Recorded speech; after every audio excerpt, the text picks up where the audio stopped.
Donc aujourd'hui, on accueille Antoine Vatan sur la chaîne du PRCF pour un entretien sur la question des droits de douane avec Trump, qu'on a commenté un peu à tort et à travers un peu partout. Et on trouvait intéressant d'avoir une analyse proprement marxiste de ce qui se passe actuellement avec la nouvelle administration américaine. Donc pour ceux qui ne te connaîtraient pas, Antoine, je rappelle que tu es donc un enseignant d'économie à la fac, titulaire d'un doctorat en économie, donc que tu as fait tout le parcours un peu classique, on va dire, de l'économie libérale et que tu en es venu au marxisme, on va dire plutôt de ton propre chef, d'où l'intérêt de ton point de vue, puisque tu as un point de vue marxiste, mais que tu connais aussi les théories économiques libérales. Donc dans un premier temps, est-ce que tu peux revenir un petit peu sur le feuilleton des droits de douane dont on a beaucoup parlé, puisqu'il y a eu des revirements incessants du côté de Trump, et où est-ce qu'on en est actuellement? Oui, bonjour Pauline, bonjour à tous. Donc juste dans un premier temps, factuellement, donc le feuilleton Trump qui est en cours, hein, il est loin d'être fini, a commencé en fait sous son premier mandat, puisque dès son premier mandat, il a, j'allais dire, accéléré la politique protectionniste américaine, puisque contrairement à ce que l'on dit, les États-Unis n'ont jamais été libre-échangistes au sens strict du terme, c'est-à-dire que si on regarde un petit peu la politique économique des États-Unis depuis un siècle à peu près, ils ont toujours été, selon différentes modalités, mais en tout cas protectionnistes. Bien, c'est une des économies les moins ouvertes dans le monde développé capitaliste. Si on la compare par exemple à l'Union européenne, les États-Unis sont grosso modo 2 fois moins ouverts que l'Union européenne, sachant que les deux sont comparables puisque ça a 300 millions d'habitants, 500 millions d'habitants à peu près, et puis en termes de PIB, en termes de PIB par habitant, c'est à peu près la même chose. Euh, Bien, donc Trump accélère cette politique protectionniste déjà sous son premier mandat. Ce qu'il faut dire, c'est que Biden n'est pas revenu dessus dans les gros traits, hein. Donc déjà, cette opposition qu'on nous fait entre Trump et Biden n'est pas, en tout cas, sous le mandat Biden, n'est pas vérifiée. Deuxièmement, Biden a également fait du protectionnisme sous une autre forme, c'est vrai, notamment sous la forme de subventions, l'Inflation Reduction Act, etc. Ça reste du protectionnisme, qui n'est pas des droits de douane, qui ne sont pas des droits de douane, mais ça reste du protectionnisme. Et là, Trump arrive avec, j'allais dire, quelque chose de massu, quoi, que le monde économique en général, bourgeois y compris, j'ai l'impression, ne comprend pas trop. C'est-à-dire qu'il arrive et il impose au monde entier des droits de douane massifs. Donc c'était le fameux Liberation Day, donc le jour de la libération, selon les termes de Trump, qui était début avril. Et là, il impose des droits de douane, mais qui sont massifs. C'est-à-dire qu'en faisant ça, il bloque l'économie mondiale, hein, clairement. C'est-à-dire que si ces droits de douane avaient été effectifs, finalement, ils ne le seront pas, mais s'ils avaient été effectifs, il y aurait eu un blocage de l'économie mondiale et des reconfigurations sur lesquelles on peut spéculer, mais sur lesquelles qu'on ne peut pas vraiment prédire, parce que, disons, si tu veux, le coût aurait été tellement important que bien malin celui qui aurait pu dire ce qui se serait passé dans l'année qui suit. Bien. Toujours est-il que ces droits de douane ont été jugés, j'allais dire, trop importants ou même stupides dans une certaine mesure, puisqu'il a même imposé des droits de douane aux économies avec lesquelles il était en excédent commercial. Par exemple, les États-Unis sont en excédent commercial avec l'Angleterre et il impose des droits de douane à l'Angleterre. Enfin, bon, personne n'a jamais fait ça. Enfin, c'est stupide, c'est vraiment stupide. Donc, le jour où ces droits de douane rentrent en vigueur, je n'ai plus les dates en tête, mais c'est le mercredi qui suit l'annonce. En fait, ces droits de douane ont été effectifs quelques heures et quelques heures après, il les retire pour tout le monde. Alors, il ne retire pas tout, c'est-à-dire qu'il a laissé 10% de droits de douane supplémentaires, 10 points de pourcentage supplémentaires pour tout le monde. La Chine, il y a eu une escalade avec la Chine, puisque la Chine, globalement, c'est à peu près la seule qui a réagi en, j'allais dire, debout. Il y a quelques économies, en tout cas, c'est Trump qui le dit. Donc, est-ce que c'est vrai, est-ce que c'est pas vrai? On ne sait pas, mais il y a quelques économies qui ont dit qu'ils allaient négocier avec Trump, notamment comme le Vietnam, par exemple, qui a une économie qui est très dépendante des exportations vis-à-vis des États-Unis. Il y a l'Union européenne qui a dit qu'elle s'abstenait et qu'elle voyait un petit peu. Donc, on va voir au courant du printemps quelle pourrait être la réponse, même si, de toute façon, les droits de douane tels qu'ils avaient été imaginés au début par Trump ont été retirés. Donc, on est un peu dans l'expectative. Et la Chine est la seule qui a dit, OK, tu me mets X, je te mets X en plus. OK, donc, il y a eu une escalade comme ça. Aujourd'hui, on est à peu près à 140% sur les droits chinois. Il y a eu des exemptions sur certains produits. Trump a dit, par exemple, au début qu'il allait complètement bannir les exportations de semi-conducteurs. Puis finalement, s'il est en train de revenir dessus, bon, c'est pas, c'est en cours, disons. Mais enfin, ce qui est sûr, c'est que même s'il est revenu sur une bonne partie de ces annonces qui étaient, j'allais dire, outrancières, euh, y compris du point de vue bourgeois pour le coup, hein, parce que ça aurait bloqué l'économie mondiale, donc ça aurait bloqué les profits, bah, il a quand même laissé une bonne partie. C'est-à-dire qu'il y a quand même les 10 points de pourcentage supplémentaires sur à peu près l'ensemble du monde, à quelques exceptions près. Et puis, il y a surtout cette guerre commerciale qui est, j'allais dire, très exacerbée avec la Chine. Et c'est pas très étonnant, on y reviendra dans le fil de discussion. Voilà, donc c'est un peu le tableau dans lequel on est actuellement. Donc, c'est pas vrai de dire que c'est fini, d'autant plus que ce qu'il a dit, c'est un moratoire de 90 jours. Donc, rendez-vous début juillet pour savoir ce qu'il va faire. Moi, mon pari, c'est qu'il va pas les remettre, en tout cas pas au sens, pas sur les montants qu'il avait annoncés, parce que bon, c'est un peu délirant. C'est-à-dire que quand il a annoncé ça, on a vu des choses qui sont, du point de vue de la théorie financière, j'allais dire presque pas logiques. Il y a eu une augmentation du taux d'intérêt de la dette américaine. En même temps, il y a eu un effondrement du dollar, alors que normalement, si on met des droits de douane, c'est pour baisser ses importations. Donc normalement, en théorie économique, quand tu baisses tes importations, enfin quand tu rééquilibres ta balance commerciale, ta monnaie doit s'apprécier. Là, le dollar s'est déprécié et les marchés financiers se sont effondrés. Bref, on était à deux doigts d'une crise financière, sachant qu'aux États-Unis, alors pour un Français moyen, c'est le fait que le CAC 40 se casse la gueule, on s'en fout.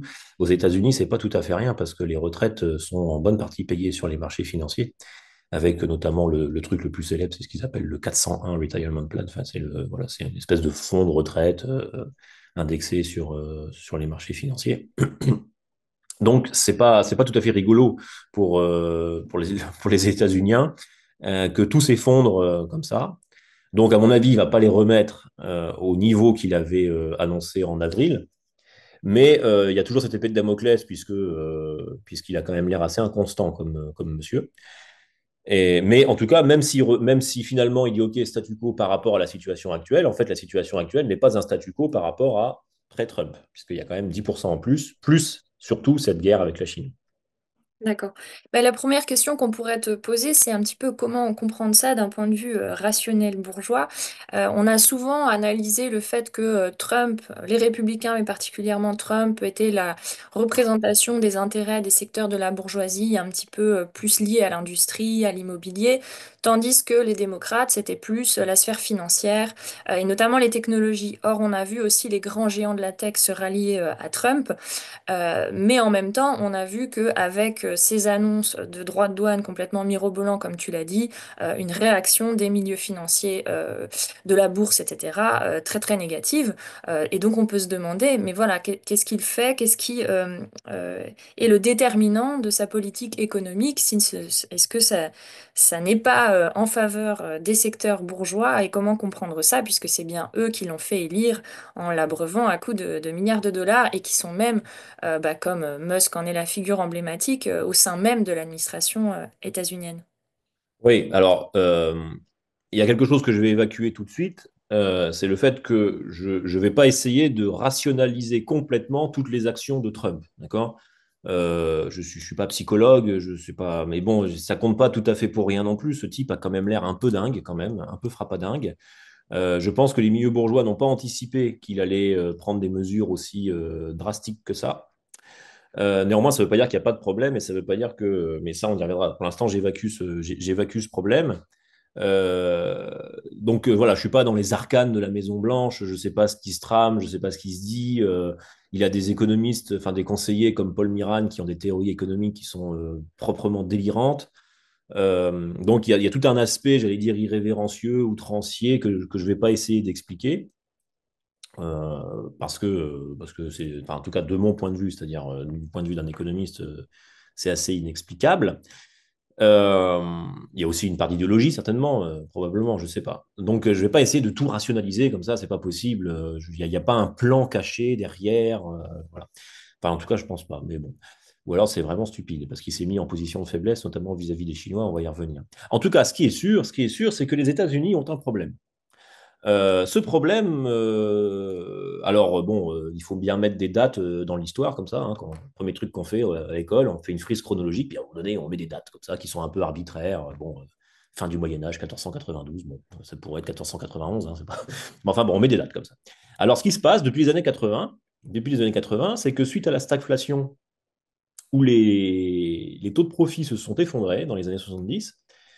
Donc les années 70, ça marque la fin des Trente Glorieuses. Donc les Trente Glorieuses, c'est la période qui suit la Seconde Guerre mondiale. Les États-Unis rentrent dans la Seconde Guerre mondiale en pesant grosso modo 40% de la production mondiale. Ils en pèsent aujourd'hui plus que 15 à 20%, hein, selon les indicateurs qu'on prend, si on prend la production totale, la production industrielle. Donc c'est quand même une division globalement par trois, au moins deux, si ce n'est trois, dans la part du PIB mondial. Et la Chine aujourd'hui représente grosso modo entre 12 et 15%. Okay, donc ce qui veut dire que la Chine a cru depuis les années 80 plus vite que le PIB mondial, alors que les États-Unis ont cru beaucoup moins vite que le PIB mondial. Bien.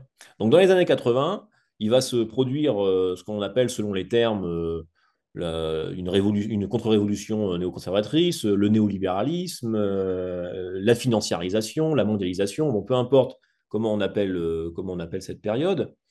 En tout cas, ce qui va se produire, c'est que depuis les années 80, il va y avoir une explosion euh, du commerce international et des flux internationaux financiers. Globalement, on va ouvrir toutes les barrières, toutes les frontières. Okay, on va réduire drastiquement tous les droits de douane, on va déréglementer et décloisonner tous les aspects financiers. Donc, ça va être l'émergence des marchés. Enfin, c'est pas l'émergence parce que ça existait avant, mais disons que ça va être une accélération des marchés financiers, une accélération du rôle du secteur bancaire dans l'économie, qui était déjà bien présent, mais il y a une vraie accélération. Euh, et ce qui va se produire, c'est que les économies telles que les États-Unis, enfin en tout cas les États-Unis en tête de pont de certaines économies avancées, la France est à peu près dans le même rôle, à un échelon bien inférieur, mais enfin à peu près dans les mêmes paramètres, c'est que on va se mettre, comme le taux de profit est beaucoup plus faible, on va se mettre à exporter massivement des capitaux. D'accord. Donc ça, c'est un des premiers traits de l'impérialisme, hein, selon Lénine. C'est-à-dire que je suis en suraccumulation de capital. Qu'est-ce que je fais? Bah, j'exporte mon capital. Si on regarde les exportations de capitaux nets, les flux nets de capitaux euh, pays développés, donc évidemment avec la Chine en tête, les États-Unis en tête de pont, versus économie en développement, donc évidemment avec la Chine en tête de pont, ce qu'on observe, c'est que depuis les années 80, enfin en tout cas entre les années 80 et la crise de 2008, milieu des années 2010, les pays développés exportent des capitaux vers les pays en développement, tandis que les pays en développement exportent des marchandises dans les pays développés. Bon. Alors, évidemment, les deux gros joueurs là-dedans, c'est la Chine et les États-Unis. Donc, on peut réduire le débat à la Chine et aux États-Unis, pas seulement comme métonymie, mais aussi parce que la Chine, c'est une part énorme de ce monde-là, et les États-Unis, c'est une part énorme de ce monde-là. Donc, pour être un peu caricatural, mais pas tant que ça, finalement, je suis états-unien, j'exporte du capital en Chine parce que mon taux de profit est beaucoup trop faible aux États-Unis. Je vais faire travailler des travailleurs chinois à vil prix. Je vais produire quelque chose en Chine, mais ce quelque chose, une fois qu'il est produit, il faut bien le vendre pour réaliser le profit. Et donc, où est-ce que je vais le vendre? Eh bien, je vais le revendre à mes consommateurs, à moi, okay, donc aux consommateurs états-uniens. Bien. Et là, il va se produire un cercle dans lequel la Chine va s'inscrire. C'est que les États-Unis vont consommer les exportations chinoises, ce qui convient bien aux États-Unis parce que du coup, ça leur permet d'avoir un accès à la consommation à faible prix. D'accord. Donc, ça permet, si tu veux, que le consommateur états-unien continue de consommer sans augmenter les salaires, okay, enfin nominaux. Bon, néanmoins, le salaire nominal aux États-Unis sera quand même trop faible pour absorber toutes ces marchandises. Et donc, des années 80, 90, 2000, vont se développer des masses de dettes privées. Globalement, on va faciliter l'accès au crédit, notamment des ménages américains. Donc, ce sera par exemple une des caractéristiques de la crise des subprimes. Okay. Souvent, la crise des subprimes, on dit elle a eu lieu parce qu'on a fait des crédits pas possibles à des gens non solvables. Alors, c'est vrai qu'il y a une sophistication financière qui était derrière, sauf que si les gens avaient été solvables, il n'y aurait pas eu de problème, n'est-ce pas? Donc, avant de créer, donc le vrai problème, c'est pas le fait que effectivement le crédit dit subprime est en soi une sophistication financière complètement folle. Okay, mais le problème, c'est d'abord la paupérisation du prolétariat américain. Bien, donc il va y avoir des montagnes de dettes privées aux États-Unis qui sont là pour absorber la production qui est faite aux confins du monde. Pendant ce temps-là, la Chine, qu'est-ce qu'elle va faire? Eh bien, elle va accumuler de l'épargne, parce que exporter, ça veut dire épargner, puisque si j'exporte, exporter, ça veut dire vendre à quelqu'un d'autre ce que j'ai produit et que je n'ai pas consommé moi-même. Okay, donc si je produis plus que je consomme, bah, j'épargne. Que vont faire les Chinois avec cette épargne? Bah, ils vont accumuler des réserves de change, notamment des dollars, et ils vont acheter notamment de la dette américaine, ce qui permettra aux États-Unis de s'endetter de rechef pour absorber le surplus. Et donc là, il y a, si tu veux, il y a une boule de neige qui se forme. Okay, donc, les États-Unis ne cessent de s'endetter. C'est pas très grave parce que les Chinois achètent la dette américaine. Comment font-ils pour acheter la dette américaine? Bah, ils font des exportations, donc ils font de l'épargne. Et avec cette épargne, où est-ce qu'ils mettent cette épargne? Bah, ils mettent cette épargne dans le produit d'épargne le plus sûr au monde, le dollar américain. Sauf que les Chinois, du coup, connaissent une croissance très, très, très, très importante. Hein. C'est le fameux atelier du monde, qui maintenant est une figure qui n'est plus valable, puisque moi je dis souvent que la Chine, c'est plus l'atelier du monde, c'est le laboratoire du monde. La Chine est le premier exportateur de high-tech au monde depuis maintenant presque 15 ans. Bon, ça reste aussi le premier exportateur de produits industriels, mais enfin, c'est fini, c'est plus seulement industriel. Et dans les années 2000, fin des années 2000, alors j'ai plus la date en tête, je crois que c'est 2010, mais bon, peu importe, la Chine dit, eh bien écoutez, nous, on va commencer à opérer un recentrage de notre croissance. Qu'est-ce que ça veut dire qu'on va opérer un recentrage de notre croissance? Ça veut dire qu'on va commencer à jouer une croissance qui sera de moins en moins basée sur les exportations, de plus en plus sur ma consommation intérieure. Okay, alors on part de très très très très loin. Hein. Aujourd'hui, si on compare encore la consommation intérieure chinoise à la consommation intérieure d'un Américain, elle est sans commune mesure, elle est largement inférieure. D'accord. Néanmoins, en 2010, à partir de 2010, on voit la consommation chinoise qui commence à s'infléchir, okay, qui commence à remonter dans le PIB. En même temps, on voit les inégalités en Chine qui commencent à baisser, c'est normal, puisque le premier truc que tu veux faire pour soutenir ta consommation, quand tu ne veux pas développer la dette, c'est c'est de développer la consommation populaire. Augmenter les salaires. Voilà, globalement, augmenter les salaires. D'accord. Et donc là, les Américains commencent à avoir un problème, parce que ils ont un problème de dette publique, parce que ça veut dire que bien, je vais avoir du mal à faire acheter ma dette par les étrangers. Puisque si les Chinois exportent moins, ça veut dire qu'ils épargnent moins. S'ils épargnent moins, bah, ils ont moins d'épargne pour acheter du dollar américain. Bon. Donc, il va y avoir des politiques monétaires aux États-Unis, notamment dans la deuxième partie des années 2010, pour que ce soit la Banque centrale qui absorbe une partie de cette dette, etc. Bon, je passe les détails, ce qu'on va appeler le quantitative easing, en l'occurrence, enfin, entre autres. Et donc, la part de la dette détenue par les étrangers, la part de la dette américaine détenue par les étrangers est stable depuis 2014 à peu près, et la part des Chinois dans cette part étrangère commence à baisser. Bon. Donc, ils ont des moyens d'absorber ça par des politiques, notamment monétaires, mais pas uniquement. Mais enfin, disons qu'il y a quand même un problème. Ça ne peut pas être résolu de manière intégrale par ça. Okay, donc, aujourd'hui, les États-Unis sont assis sur une montagne de dettes.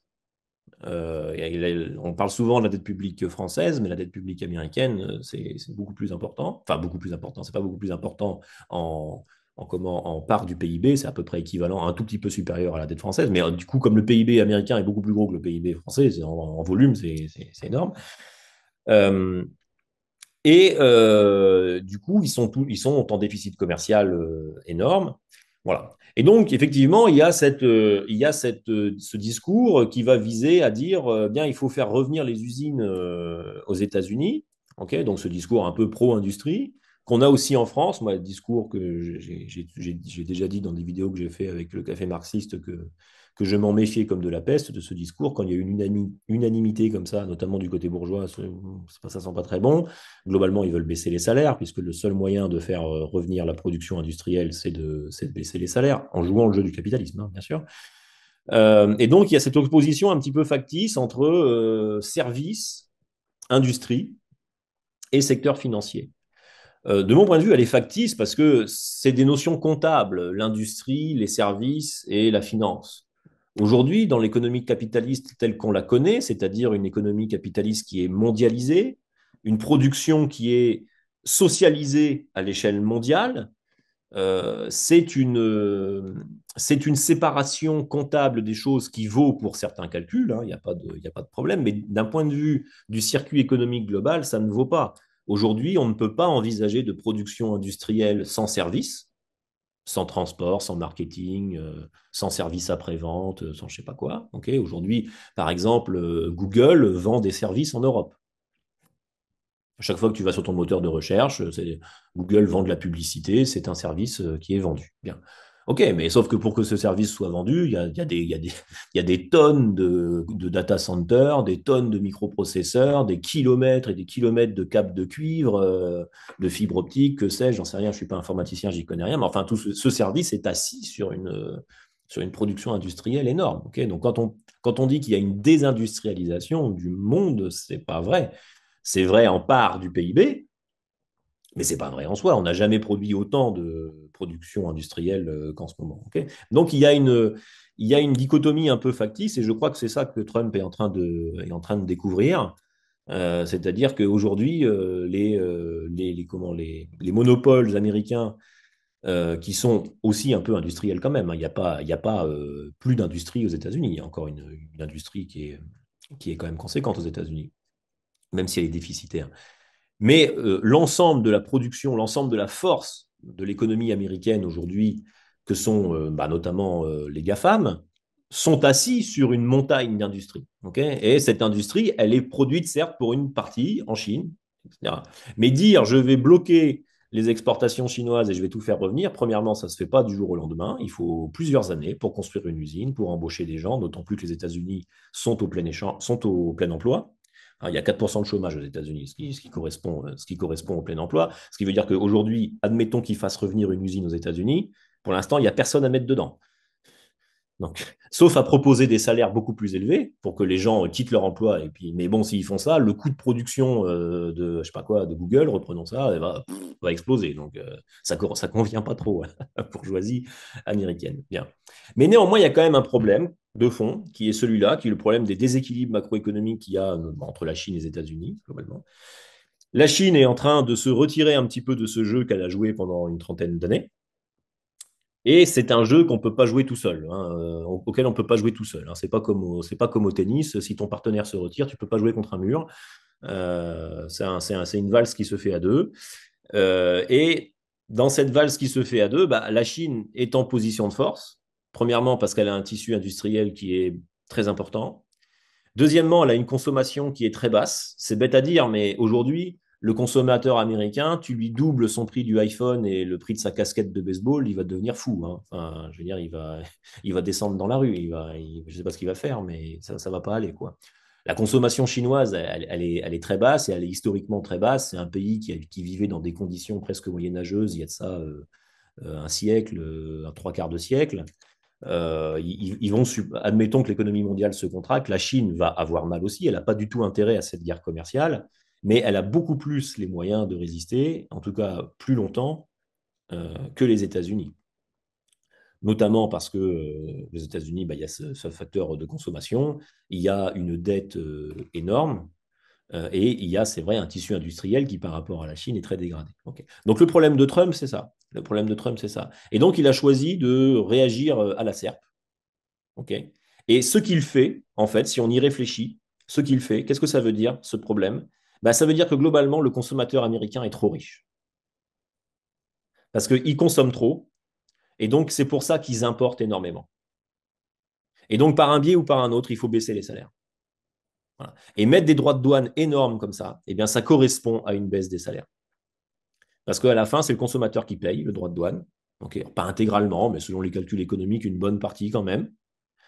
D'autant plus s'il y a une dévaluation du dollar, ce qui veut dire que je vais importer encore, enfin, quand je paye en dollars, mes importations vont me coûter encore plus cher. Okay. Et donc, et en plus, il ne faut pas oublier que dans le programme de Trump, pour l'instant, on n'en a pas comment la trame, mais il y a une baisse drastique des impôts, notamment des impôts sur les sociétés. Hein. Un de ces projets, c'est de remplacer les impôts sur les sociétés par les droits de douane. Ce qui est un projet qui en soi est incohérent, puisqu'il assigne aux droits de douane deux fonctions. La première fonction, celle de rééquilibrer la balance commerciale, donc de baisser les importations. Mais si tu baisses les importations, ça veut dire que tu vas baisser les recettes douanières. Donc, si Mm. tu baisses les recettes douanières, tu ne vas pas pouvoir remplacer ton IS, ton impôt sur les sociétés. Bon, bah bon ça, c'est encore une fois, c'est le côté un peu, voilà, je pense. Un type qui boit 12 Coca Zéro par jour, hein, c'est ce qu'il avait dit, ça ne peut pas être totalement sain, de toute façon, hein. Donc, il y a forcément des problèmes logiques chez ce type-là. Mais enfin, bon.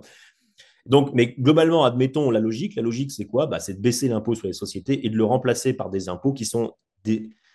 Finalement, c'est une TVA, en fait, hein, parce que quand on fait un droit de douane comme ça sur tout, bah, ça revient à une TVA, en fait. Même sur les produits qui sont produits localement, en fait, le produit qui est produit localement, il est produit localement, mais avec des intrants étrangers. Donc, à la fin, tu vas le retrouver sur ton prix. Donc, ça correspond à une TVA. Donc, ça correspond à un appauvrissement du consommateur américain, globalement. Oui, exactement. C'est comme un transfert, en fait, du coup, encore des milliardaires vers les populations vers les plus modestes, quoi, vers l'ensemble de la population états-unienne. Parce que, comme tu l'as rappelé, il y a une crise au sens où bah, ce cycle d'endettement ne peut plus durer, les autres partenaires ne jouent plus le jeu, il est face à un problème et sa solution, c'est de faire payer au maximum la population et non pas les milliardaires, les actionnaires et les sociétés. Euh, Voilà. alors Mais peut-être. le milliardaire, il a quand même besoin de vendre sa cam. Oui, on en revient de toute façon aux contradictions fondamentales du mode de production capitaliste Absolument. qui n'a pas de se meut de contradiction en contradiction et ne sera Voilà. jamais à l'équilibre. Euh, Absolument. La dette américaine, c'est le résultat d'une contradiction, enfin de la contradiction fondamentale du capitalisme, qui est que le profit baisse, je ne peux pas augmenter les salaires, mais en même temps, il faut bien que j'absorbe la production pour réaliser le profit. Donc, qu'est-ce que je fais? Bah, je développe la dette. Voilà. Sauf que et là, aujourd'hui, bah, on atteint des niveaux qui sont qui plus sont tenables. difficilement tenables dans le temps. Et ben, la question centrale, je pense, à laquelle ça nous amène, c'est effectivement la question de la rivalité avec la Chine. Même si ça sort peut-être un peu de ton domaine de compétences strictes, mais on entend notamment, que ce soit aujourd'hui ou dans le passé, les discours comme quoi, quand des économies sont tellement interpénétrées, c'est un facteur qui fait qu'il ne pourrait pas y avoir de guerre. Voilà, donc c'est des choses qu'on entend. Est-ce que tu peux, toi, nous dire ce que tu penses entre l'économie américaine et l'économie chinoise, notamment avec ce que tu as expliqué tout à l'heure sur le fait que la Chine ne souhaitait plus, est-ce que c'est un souhait économique de ne plus acheter de dette américaine, mais est-ce que aussi, qu'est-ce qu'elle va faire des dettes américaines qu'elle détient, c'est-à-dire elle pourrait, si elle décidait de les revendre, faire plonger l'économie américaine. Donc on voit qu'il y a vraiment un affrontement économique entre les États-Unis et la Chine qui est extrêmement vif, extrêmement acéré, extrêmement dangereux. Euh, Est-ce que l'interpénétration des économies empêche la guerre ou est-ce qu'au contraire on peut imaginer une guerre entre les États-Unis et la Chine? Bon, alors, je ne suis pas suffisamment historien pour être péremptoire, mais enfin, euh, les conflits sont souvent quand même dans l'histoire entre voisins et on n'a jamais échangé autant qu'avec nos voisins. Donc ça, c'est la théorie du doux commerce de Montesquieu, hein, c'est-à-dire que globalement, le commerce apaise les mœurs et si je fais du commerce, j'ai pas intérêt à détruire mon voisin. Bon.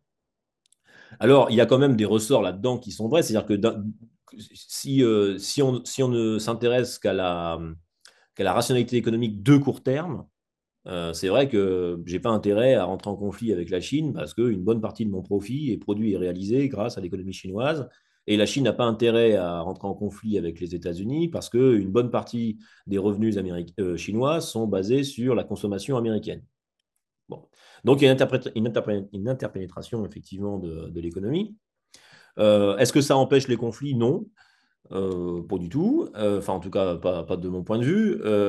En tout cas, là, ce qui est sûr, c'est que ce qui se révèle, en fait, c'est le fait que le capitalisme socialise la production. Toujours. Ici, elle est socialisée à l'échelle internationale, à l'échelle planétaire. Donc, elle va difficilement pouvoir se socialiser beaucoup plus, hein, aujourd'hui, à part l'Afrique, encore que d'un point de vue minier, enfin, du point de vue des extractions minières, elle est déjà complètement les deux pieds dans l'économie internationale, même si ces prolétaires ne jouissent pas du tout, même de quelques miettes de la production. Mais disons que globalement, le capitalisme a fait le tour de la Terre, quoi. Que le mode de production n'a jamais été aussi homogène sur l'ensemble de la planète que la masse des prolétaires, au sens de je suis directement embarqué dans la production capitaliste, n'a jamais été aussi grande. Souvent, on me fait le reproche, on me dit, oh, mais avec toi, tout le monde est prolétaire, sauf Bernard Arnault. Bon, premièrement, non, j'ai jamais dit ça. Deuxièmement, par contre, ce qui est vrai, c'est que par rapport au temps de Marx et au temps de Lénine, la petite bourgeoisie industrielle, ça n'existe plus. N'a plus. Elle est devenue soit une grande bourgeoisie internationale et financière, soit elle s'est prolétarisée, alors avec des salaires qui sont très élevés, avec des intérêts directs de classe qui ne sont pas ceux du prolo du coin de la rue, mais néanmoins, la petite bourgeoisie industrielle, la petite bourgeoisie paysanne, ça n'existe plus. Aujourd'hui, il y a moins de 1% des travailleurs qui travaillent dans les champs en France. Bon, la petite bourgeoisie paysanne, ça n'existe plus. Même quand ils sont propriétaires de leur ferme, ils sont soumis à des monopoles et indirectement, ils sont prolétarisés. Bon. Alors ça se voit à l'ensemble de l'échelle, ça se voit à l'ensemble de l'échelle mondiale. Et donc, effectivement, les économies sont interpénétrées. Quant au choix de la Chine, est-ce que c'est un souhait? Je ne sais pas si je sais pas si on peut l'exprimer en ces termes euh, par rapport à ta question. En tout cas, ce qui est sûr, c'est que la Chine a connu un développement industriel monstrueux depuis 30 ans. Développement industriel formidable, hein, jamais vu dans l'histoire du capitalisme. Bon, à quoi ça sert de se développer comme ça industriellement? À quoi ça sert de devenir le premier exportateur au monde de high-tech, le premier producteur du monde d'à peu près n'importe quoi? Si c'est pour que mes consommateurs, si c'est pour que ma population reste dans un état de misère sans nom. Bon, ça n'a aucun intérêt, n'est-ce pas? Euh, Sauf pour la bourgeoisie. Mais admettons même, je ne suis pas là pour discuter du statut politique de la Chine, mais enfin quand même, ça donne un indicateur du fait que même ceux qui pensent que l'économie chinoise est un capitalisme comme un autre, le fait que ce soit dirigé politiquement pour faire un recentrage de la consommation indique quand même que c'est pas, admettons que ce soit du capitalisme, donnons un point à l'adversaire, moi je ne suis pas persuadé de ça, hein. Je ne suis pas spécialiste de la Chine, mais je ne pense pas que ce soit vraiment un capitalisme comme un autre. Euh, on fait pas ça dans une économie capitaliste comme une autre. On ne dit pas à sa population, maintenant, vous allez bénéficier de la croissance. Non, on dit à sa population, en fait, il n'y en aura jamais assez, on va vous presser le citron encore plus, on va produire, on va produire, on va produire. Hein. Le MEDEF, quoi. Donc, le fait que la Chine ressente sa consommation, ben, c'est un peu naturel, en fait, hein, quand on pense que si on se développe, c'est aussi pour consommer nous-mêmes. Donc, en fait, la Chine, en soi, c'est pas qu'elle veut rentrer en conflit avec les États-Unis, c'est pas qu'elle veut faire effondrer le dollar, c'est pas ça. C'est juste, elle dit, bon, bah, maintenant, je suis la première économie du monde en termes de PIB par habitant, PIB en pouvoir d'achat, pardon, en parité de pouvoir d'achat. Je ne vais pas continuer à avoir des gens qui crèvent de faim. Enfin, quoi qu'ils ne crèvent pas de faim parce qu'ils ont une espérance de vie supérieure à celle des Américains. Mais enfin, mes consommateurs vont exister aussi. Je vais développer une consommation de masse. Et donc, bah, si je développe une consommation de masse, j'exporte moins. Si j'exporte moins, j'ai moins de revenus. Si j'ai moins de revenus, j'achète moins de dollars. C'est pas tellement que je veux que le dollar s'effondre, c'est juste que j'ai plus les moyens de l'acheter. Voilà. Et donc, bah, ça, effectivement, ça met les États-Unis, ça met les États-Unis un peu dans la merde. Alors, à court terme, les États-Unis ont les moyens de menacer la Chine parce que la Chine a entamé son virage, mais c'est juste un virage qui est entamé depuis une quinzaine d'années. C'est pas réalisé encore. Donc, elle dépend encore énormément de ses exportations vis-à-vis des États-Unis. Donc, elle a encore intérêt à ce que le dollar se maintienne, parce que si le dollar s'effondre, la Chine ne pourra plus exporter. Mais ce qui est sûr, c'est que si on regrette ça, si on voit ça comme un problème du point de vue américain, en fait, le problème que l'on voit, bah, c'est le développement normal du capitalisme. Mes taux de profit se sont effondrés dans les années 70. Qu'est-ce que je fais? J'exporte des capitaux. J'exporte des capitaux pour produire, il faut bien réaliser la marche, il faut bien réaliser la valeur, donc il faut que je vende ma marchandise, donc je réexporte des marchandises.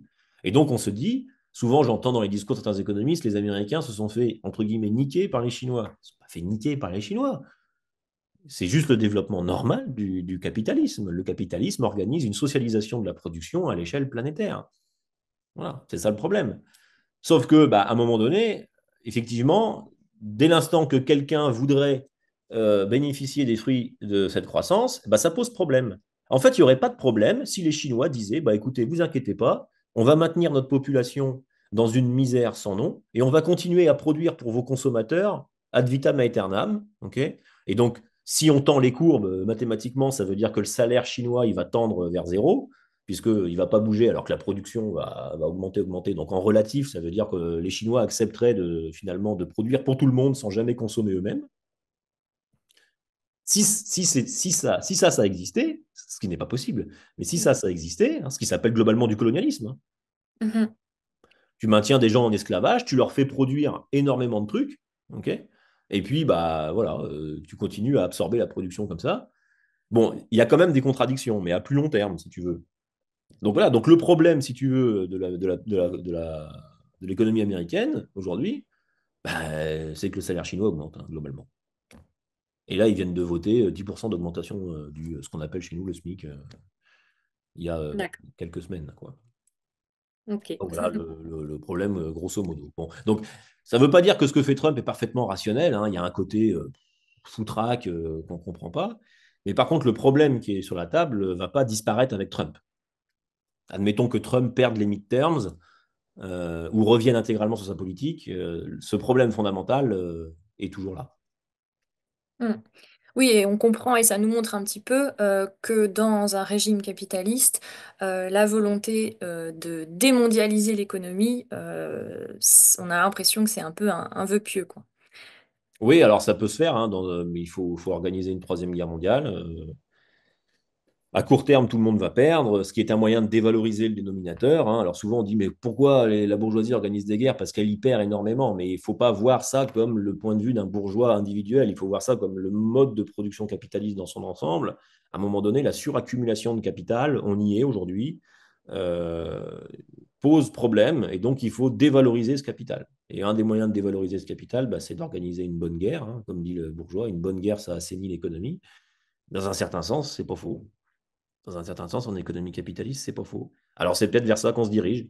Alors, évidemment, il y a des Américains qui, c'est pas dans l'intérêt immédiat, si on regarde l'intérêt pécuniaire immédiat des Américains, y compris d'une certaine partie de la bourgeoisie américaine. Je mets à part les marchands d'armes, qui évidemment ont un intérêt évident. Mais je sais pas si je prends Google ou je sais pas ou Amazon, ils n'ont pas intérêt directement parce qu'ils vont vendre moins de marchandises. Si demain on entre en guerre, bah, on va tous avoir des problèmes qui ne sont pas forcément le fait de se racheter de nouveaux écouteurs de iPhone sur Amazon, quoi. Mm. Ça va pas être notre problème immédiat. Mais il ne faut pas le voir comme ça du point de vue individuel bourgeois. Il faut le voir du point de vue du mode de production capitaliste dans son ensemble. Et quand la suraccumulation est telle, il faut dévaloriser le capital. Voilà. Voilà. Et donc, en fait, bah, on est à un point d'exacerbation des contradictions du capitalisme euh, qui fait très peur, qui fait très peur, parce que là, clairement, on est un peu comme sur une patte doigt sur une route, quoi. Enfin, je veux dire, soit on continue dans le capitalisme, ces contradictions ne vont pas se résoudre d'elles-mêmes, elles ne peuvent se résoudre que dans une énorme violence, Mm. soit la voie socialiste, quoi. Bah écoute, c'est une bonne conclusion pour cette vidéo et on voit à quel point il est urgent, comme on le dit au PRCF, évidemment, de hâter les forces pour une révolution socialiste parce qu'effectivement, ce que nous réserve le capitalisme impérialisme, c'est à nouveau une marche à la guerre extrêmement préoccupante. Donc bah, merci beaucoup Antoine Vatan pour cet éclairage économique sur ce que fait Merci à toi. l'administration états-unienne et ce que ça révèle des contradictions profondes du mode de production capitaliste. Merci beaucoup Merci à Antoine. toi. À À bientôt. très bientôt.